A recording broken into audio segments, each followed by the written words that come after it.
Mi sono Peppa Porsella. Questo è mio fratellino. Questa è la scrofa di mia mare. E questo è il parco di mio padre. Siamo una famiglia di maschi. È il computer de nonno Germano.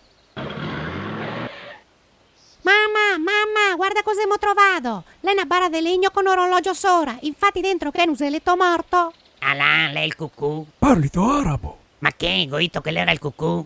Sai lo che stranfier che te che in man? Ti regalo il mio vecchio PC che mi sono comprato l'iPhone 6, va in monanca la crisi. Ah, ho capito. È lo con questo che te guardi i cassi degli altri su Facebook. Sai che la televisione è un piccinino con quel telecomandon? Lei è un PC che la lila e la tastiera. Questo qua te può navigare? Ma a me mi piace navigare solamente in motonave sul Garda. Qua te navighi in rete? Anche lì se te vai a pescare le sardelle. A mi maito che su internet è pieno di pantofoli. Se dice pedofili, basta stare attenti. Bisogna andare solo sui siti sicuri. E se c'è qualcosa che non va, dirglielo subito ai genitori. Brava, hai visto che brava? Questo per esempio è un sito sicuro, è quel del cacafoco. Ah, che bello, che cambia tutte le grafiche. Ovi. Gino invece l'è fissato col sughetto del pulcino Pio, che dopo averne fatto venire Iovi alla radio tutta estate, adesso Iovi li fa venire fuori sul PC. Dai! Io dico che quasi quasi lo temo, dai, che mi vengono in mente anche una cosa. Ciao, zia Pian! Ciao!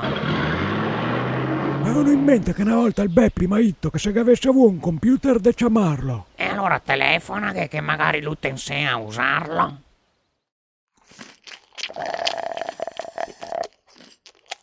Spera che tuo papà non vada in qualche sito strano con quel PC. Allora, non è neanche buon attaccarlo il computer. Pronto? No, che è successo? Peppa, passami tuo papà, che ho un problema col PC che non ne avevo più fuori. Papà, lei è il nonno. Ah, che sto qua le riuscì a attaccare il PC? Come ti ho fatto attaccare il PC da solo? Chi è che ti ha insegnato? Il Beppi, l'idraulico. L'idraulico? Sì, e dopo il marito deve andare su sto sito, però non riesco ad andare avanti. Sto fiol de naroia, chissà cosa ti ha detto da guardare. Smorsa, maca il bottone.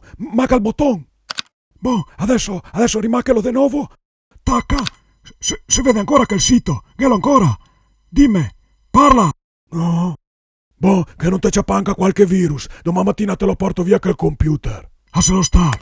Vai in letto. Nonna, ma cosa l'ho combinato il nonno col computer? Boh, le tutta notte che vadrio non le venuto neanche in letto. Questi sono i driver giusti. Chissà che non mi incazza, Wow, nonno, bravo! Si può andare anche su YouTube. Chi è che ti ha insegnato? Che tu telefonare, carrossier. Allora, in bambino, ho letto il libretto delle istruzioni e il che era dentro. L'ho letto tutto e imparato. Scusa, ma cosa ha avuto aver imparato essendo che libretto? Tutto! Pensa che stanotte ho montato altri 3 giga di RAM. Ma ha avuto dirmi che ti impara a far tutto? Sì! Oh, stanotte ho fatto una video chat con una brasiliana, te vedessi come la ballava la samba. Ma mi mai iscritto a casalingue.com. Oh, adesso lasciami stare che ho da controllare un'offerta che ho fatto su eBay. Questo parte c'è che mi interessa, perché sarà il monitor che mi da tanto la vista.